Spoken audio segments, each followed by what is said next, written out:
Hello. Welcome to Mr. Quick's class live lesson. We're gonna get started in a minute. Today we're gonna be talking about how to critique journal articles.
Okay, so let's go ahead and get started here.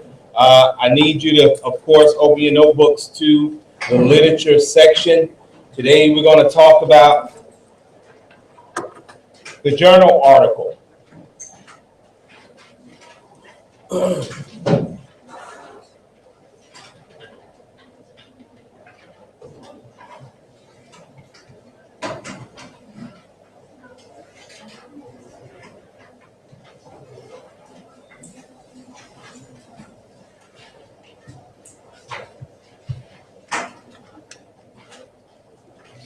Okay, so today we're going to talk about the journal article, more specifically how we should be reading it and how we're going to critique it.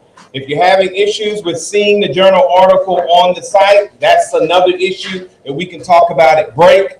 But even if you saw it last night, we still hadn't had a chance, an opportunity to talk about exactly what you're supposed to be looking for while you're reading it.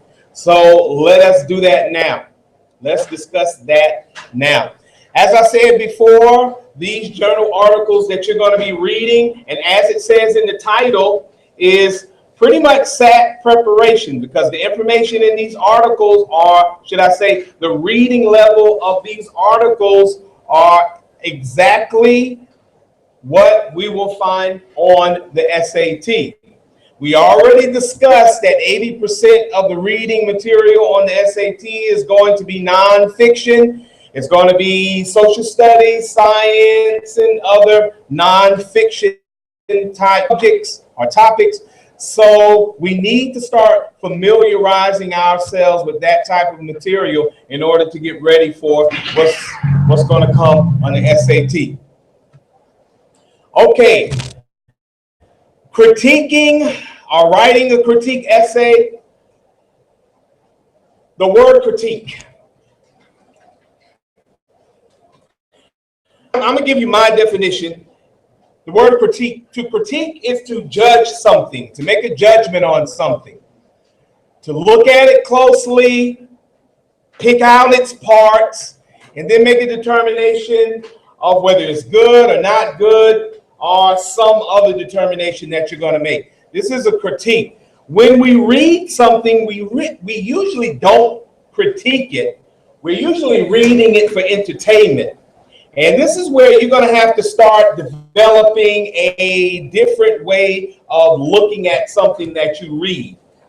Now you're going to have to start looking at what you read and start making a judgment on it. But as we discussed before, we're not necessarily looking at the what, we're looking at the how the author wrote whatever it is that he or she wrote. So when you're making a critique or writing a critique essay on something that you read, you're going to be pointing out the key points. You're going to be summarizing the article. These are some of the things you're going to be doing while you are critiquing. You're going to be analyzing the evidence, looking at how the author not only used the evidence, but also looking at what type of evidence the author has used. Now, let me pause here. We're going to connect our lesson on argumentation or author's argument to this, what we're talking about today. Because usually when an author is presenting evidence, they're presenting evidence for the purpose of supporting their argument, their position. So we're going to connect that, what we talked about the other day concerning argumentation, to this. Evaluating how well the author connects that evidence to his or her claim or his or her position. We're also going to be looking at, in some cases, more than one piece of information or text that the author has provided. Most of the time when an author writes a journal,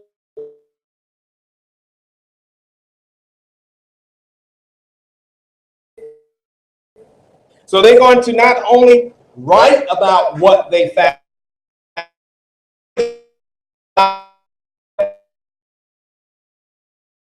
they mention something else someone found. So you're going to have to look at all of the information that the author has presented in its various forms and make judgments. We call that synthesized information. Synthesized information. Taking information from different sources, putting them together, and deciding whether or not, this author has presented a good argument or supported their position well. Okay, we're going to be looking at the overall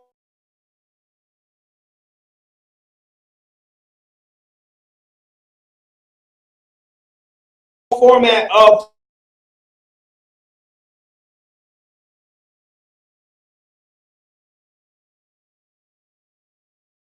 essay. We're going to look at pretty much standard 5-paragraph essay size and 2 pages.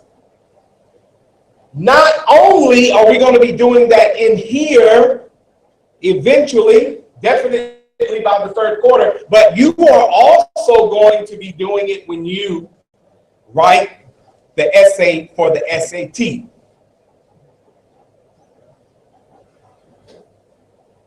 So there's 2 reasons why we would go over how to write a critique essay.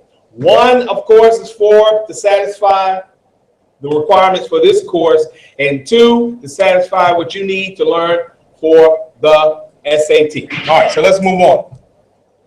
Now, the critique is broken up into 2 parts. This critique essay, critiquing an essay, writing a rhetorical essay, the SAT essay. Well, the essay we're going to be writing in here coming third quarter will be broken up into two parts. Essentially, it's going to be reading and writing, because you're going to have to read something first, and then you're going to have to write on what you read. So our discussion has to be broken up into two parts, because you're going to be doing two things, and each of them has its own requirements.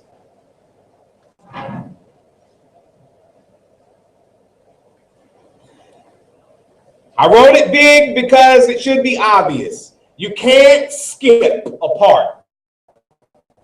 You have a passage, usually of 650 to 750 words, that you have to read. And then you have a question that's going to be based on that passage. And you have to write something answering that question. Going to be an essay. Then you can't skip either one of these parts. If you do, your success, I was about to say minimal, but I don't think your success will be any at all if you skip one of the parts. So if you like writing, but you don't like reading, or if you like reading and you don't like writing, well, you're going to have to learn how to like both, because you have to do both in this case. So let's start with reading, because you have to do the reading first. You can't write and then read. In this case, I should say, you're probably going to have to, not probably, you're going to have to read first and then write, which is very interesting, because if you're not a good writer, you can improve your writing through improving your reading, but you can't improve your reading in your writing. So it makes sense that we would do the reading first, obviously. Okay. First thing you want to do is you want to kind of skim through the material that you have to read. Then we want to take a look at the abstract. Now, I need you to write definitely this second point down. The abstract. Most of the independent reading articles that we're going to have this year in the course online will have at least one per section journal article. Each of those journal articles will have an abstract. An abstract pretty much tells you, or it introduces you to what you are about to read. It's really important to read that abstract. You really want to read that abstract. Even when you're doing your first going over the material, skimming it, you definitely want to pay attention to that abstract. You want to find the main idea. Now, you're not just skimming it the first time, that 650, 750 words, but in our case, our article is going to be at least 3,000 words. You want to find the main idea, the theme. You must find that in your skim, because you're going to read it. You're going to read it more than once, but the first time, obviously, it's going to be skimming, going to be reading really fast, but you want to make sure you find the main idea. You want to look up the terms or techniques. We're talking about the specialized words that you may come across as you do your first skim, especially if those words are in the abstract, and definitely if there are any words in the title. Now, any questions you may have after your first skim, or even during, ask yourself some questions about what you are reading. But let me say it again. Let me black this out. Let me say it again. When we read these articles, we're not looking for the what, we're looking for the how. We're not so much concerned about what the author is writing about. We're concerned about how the author has written what he has written.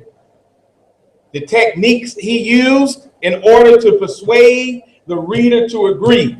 This is a really important point. You're going to hear me say this for the rest of the year. This point of you're looking for the how. You're going to write about the how. You're going to critique about the how. You're not going to critique about the what. This is not an essay where you write whether you agree or disagree with what the author wrote about. No, you're writing about how he used the language or how she used the language.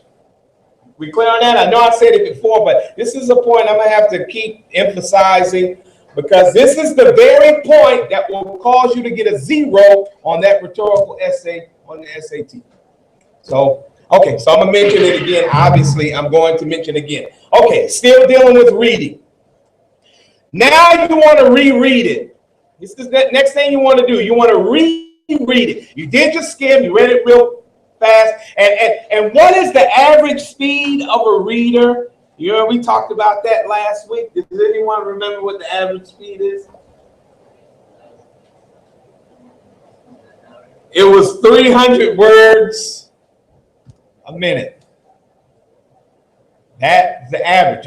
That I told you, I found a website that you can type in your favorite book and it'll tell you how long it should take you to read it. And they consider the average reader as reading 300 words a minute.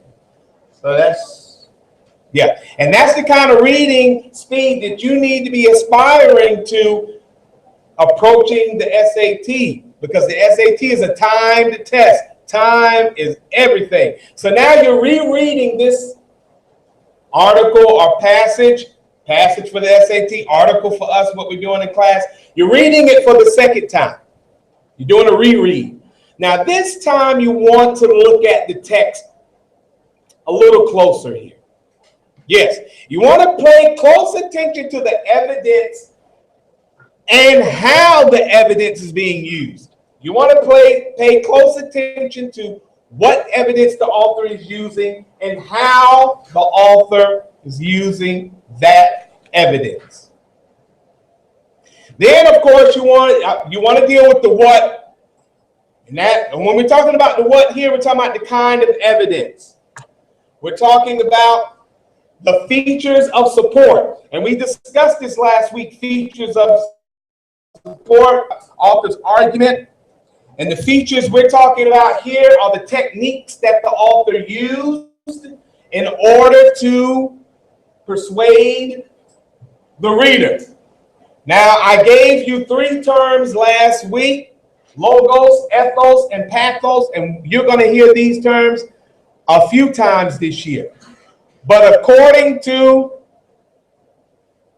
Aristotle, I think it was Aristotle, he said that when presenting an argument, that there are really only 3 ways you can do it, or when presenting, more specifically, when presenting the evidence of an argument, there really only do it, and that is the way of ethos, the way of logos, or the way of pathos. Now, after you make that determination in your second reread, as you're reading, you're also going to decide by the end whether I need to read it again. Now, this is where your speed comes in at.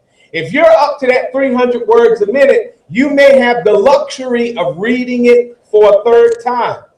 If you're faster than 300 words a minute, then you have the luxury of reading it maybe even a 4th time. Point being, obviously, the more you read it, the easier it will be to critique it. And if we're getting away from writing the essay, the more you read a passage, probably the better chances you're going to get questions right. That's why it's timed. This is why it's a timed test. So with our journal articles for this section, you don't have to deal with the time issue.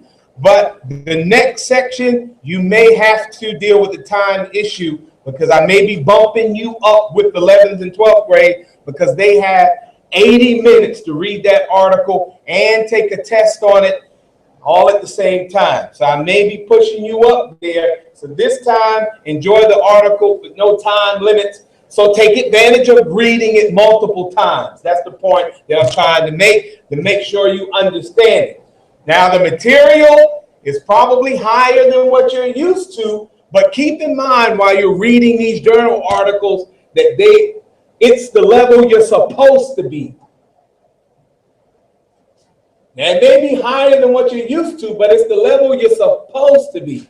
So you can't complain about it. You're just going to handle it. And maybe the first time you do a journal article, you're going to have to read it 10 times. And maybe it takes you 4 hours.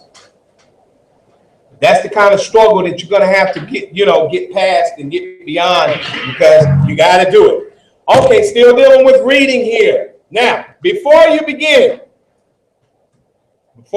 your critique, you first want to summarize it. You want to summarize it for yourself, because if you can't summarize what you read, there's a good chance that either you didn't understand it or maybe you didn't even read it. Although you looked at the words, you didn't really read it, and we know we do that sometimes. So you got to make sure you can summarize it. You got to put it in your own words.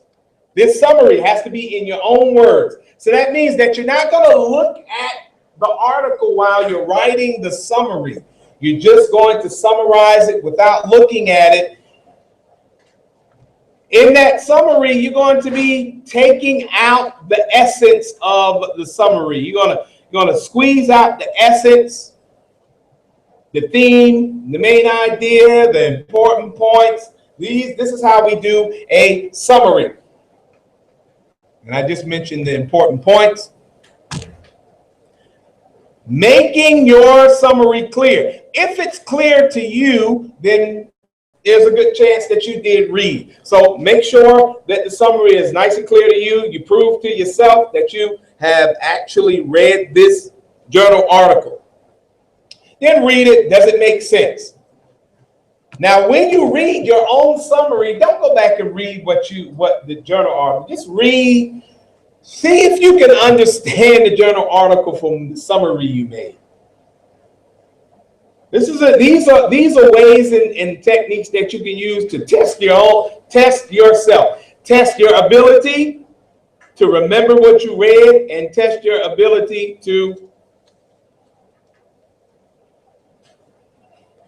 understand what you read. This is your own assessment. This summary is okay. I just said that you don't want to look at the article. You don't want to refer back to the article while you're writing this summary. Just want to push it to the side. Now, the article that's in section 1 may be your only opportunity to do this, because the next article may be a timed test. So you really want to get your practice now with this article, this journal article.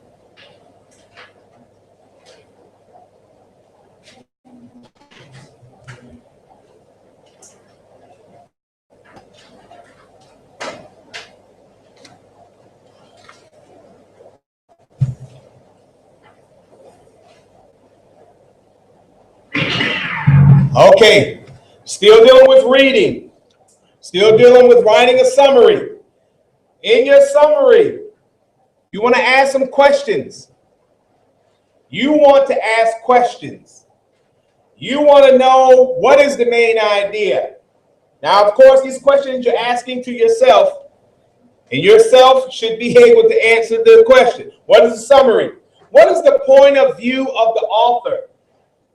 The point of view of the author. Now, I know you heard this term point of view before, but it's not like what you remember concerning fiction. Point of view of the author here is the author's position on the subject. It can be a negative position, a positive position, or a neutral position. So in the future, if I ever ask you, what's the point of view? You're going to tell me either negative, positive, or neutral. It's not going to be first person, third person. No, that's fiction. Non-fiction, point of view of the author. Negative, positive, neutral. Because if the author took a position, then obviously that means they have a point of view on whatever the subject is. Thesis, our position. Now, some of you who had good English teachers, you know what the word thesis means. And some of you who don't know what thesis is, it just means the position the author is taking on whatever subject or controversial topic that he or she is writing about.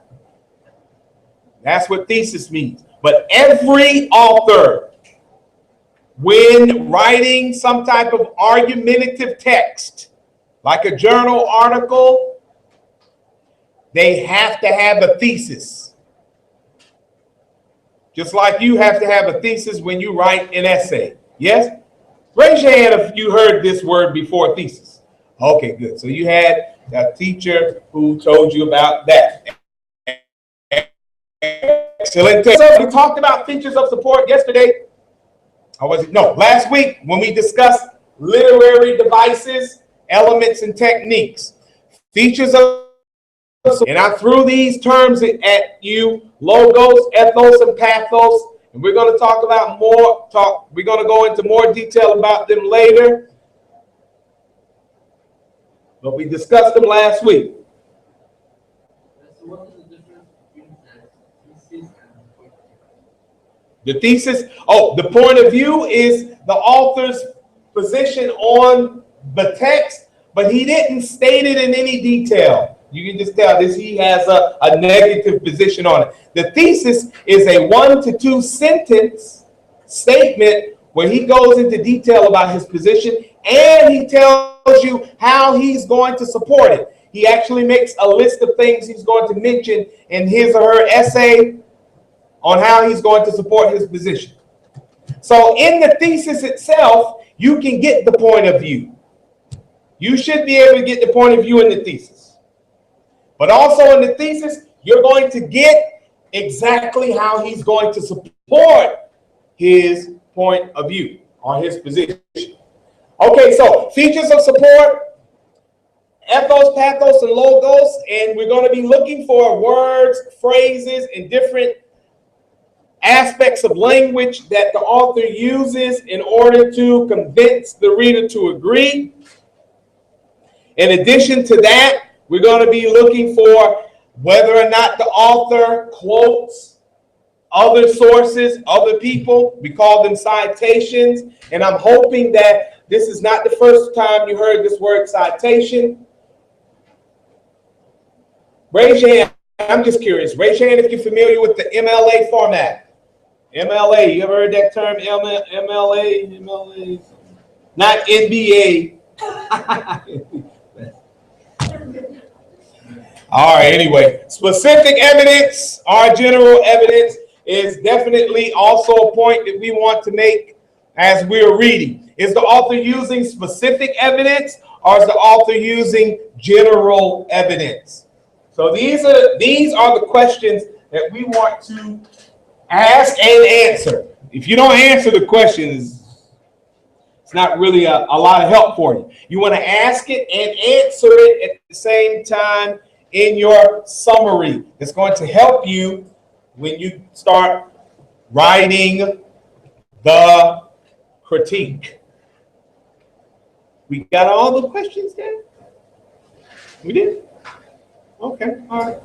Good. All right. Okay, let us continue here. Now, a critique essay, of course, is one way to evaluate the author's writing ability. To evaluate it. How well did he write it? Okay, yes. Starting the key points, of course, in the article, we want to look at how he or what points that he uses. We want to summarize it. We want to analyze the evidence. We want to analyze how well the author connects the evidence to the claim. And I want to stop on this point. It's one thing to use evidence. You can just put a bunch of facts there. But if you can't connect those facts to your position, then it becomes irrelevant. It becomes weak. So how well did the author take that statistic and connect it to his position on whatever controversial topic that he is or she is writing about? How well did the author do that? This is a good point. The synthesizing of the information from different sources. What sources does the author use? Now, as an SAT student, this becomes really relevant to you because When you take the writing test, you're going to have to answer questions not only on the text that you read, but they're going to have graphs and graphics that you're going to have to look at. You got to look at the graphic, and you're going to have to think about what you read, and they're going to have questions they're going to ask you about both of them. So synthesizing information, Miss Habiba, is going to be crucial, your ability to do this. So this is not something that we can sleep on. This is something that we're going to have to think about. Okay, so we already talked about the 400 words and the 2 pages that we're going to have to write. Now let's get down to the writing. I know you said, wait a minute, we got to write too? Yeah, you got to write too after you read. Well, what we got to write? Well, it's simple. You got to write a critique essay. A critique essay, yeah, that's a critical review and assessment of the article. Really? Well, can you give us like some points on how we're going to do that? Sure. It's going to include a summary. That's actually the first paragraph. And look, by 3rd quarter, 10th grade will know how to write a critique essay, also known as a rhetorical essay. So right now, you're probably not going to do it right, but that's okay.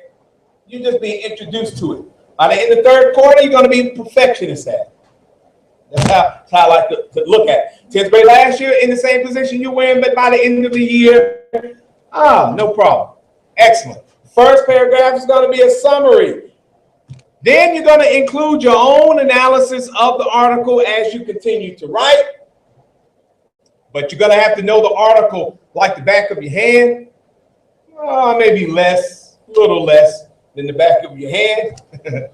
You're not going, and then, whoa, everybody stop. Because I want everybody to look at me as I'm explaining this next point.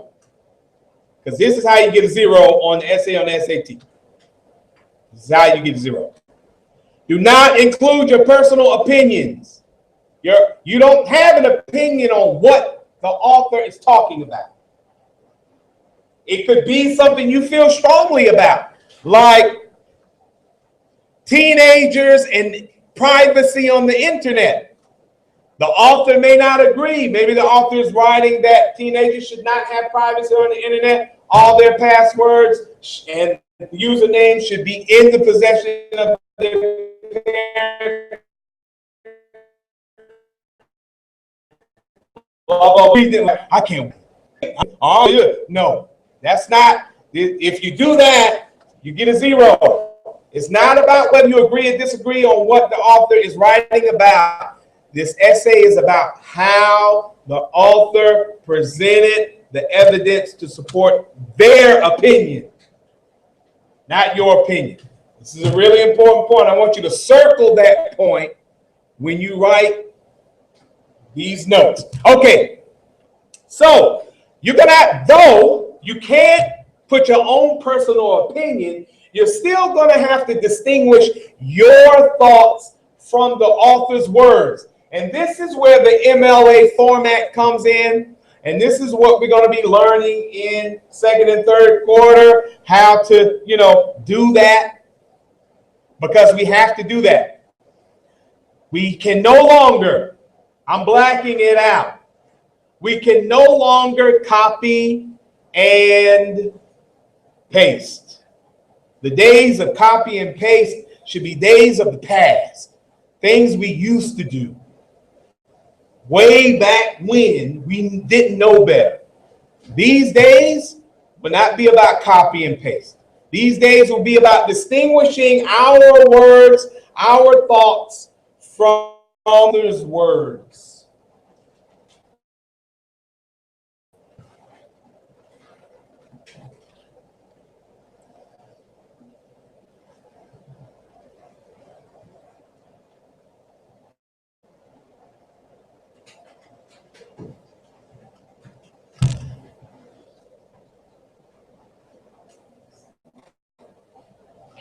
Okay, focus on the positive aspects of the article. That's the safest way for you to stay away from including your opinion. To focus on the positive aspects of the article.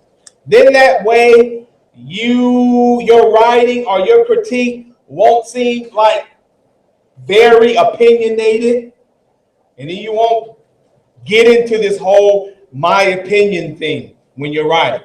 So this is just some advice, folks, to focus on the positive aspects of the article. Follow the writing process. Now I had to look. Now you might be able to convince me your previous English teacher didn't teach you what a thesis is, by the features of support and all that stuff. But to convince me that nobody ever taught you the writing process is going to be a hard sell. A hard sell. Whether we're talking about those who learned the composition or those who learned the essay, they both have a writing process, and I don't believe that no one taught you the writing process. You have to follow the writing process. It has a first step, and a second step, and a third step, and a fourth step, and a fifth step, and a sixth step, and a seventh step, and it even has an eighth step that most students don't do. So, but I know you know some of the steps, even if you don't know them in order, or even if you decided not to do them in order, you know them. You're going to do them in order this year, though. It is what it is. It is what it is. Okay. Still dealing with writing, because writing is the easiest part, right? Or is it reading? Which one is the easiest part of this two-part process here? Reading is the easiest part? Really? Really? Okay. I guess we'll see. All right, so writing is the easiest part. Okay, all right. These questions, they have to be answered in your writing, in your critique. These have to be answered. What types of evidence or features of support? This is what the whole rhetorical essay, the critique essay is about. How did the author present the information? How did the author use the language to persuade the reader? So we're looking at what techniques he used. We're looking at how he presented the evidence, ethos, pathos, or logos. So you have to do that, answer that question. That goes without. If you say his article was pretty much, the evidence was pretty much presented in the way of ethos, then what type of evidence was it? If you're saying that his article was all about, reasoning, then what kind of reasoning? If you find one example of the following, I want you to write this, but we're going to discuss this later. Because there are different types of ways that an author can use logos in presenting evidence or connecting evidence to claims.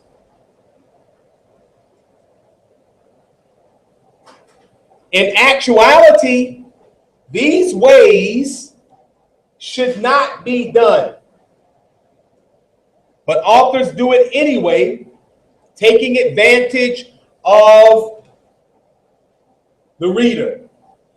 Slippery slope, red herring, ad populum, and hominem, hasty generalization. So authors use these, and we call them faulty ways of using logos. And they do it on purpose to manipulate the reader. So they don't play, some authors don't play fair when they use logos.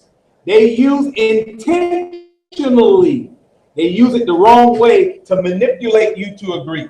Maybe you don't want to agree, so they have to manipulate you, trick you into agreeing. And they use logos in these ways. And we're going to talk about them later in more detail.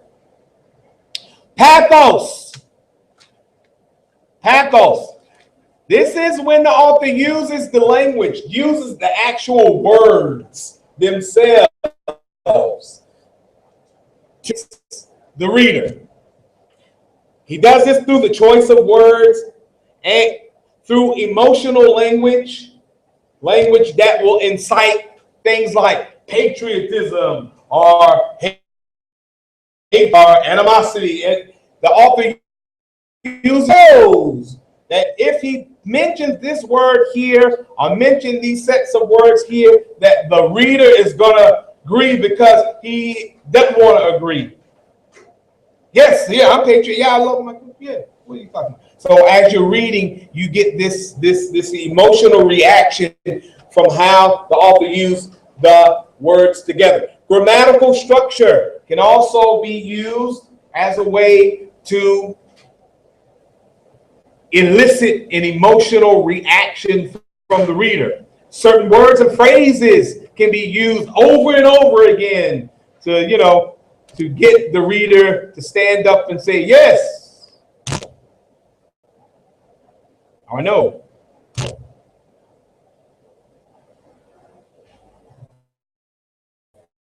Or maybe.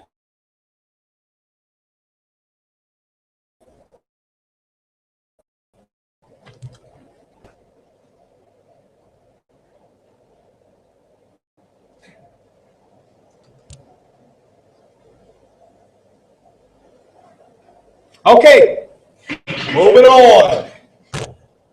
When submitting, okay, so now we're going to pause here. We're going to talk about it, but we're going to pause in just a second.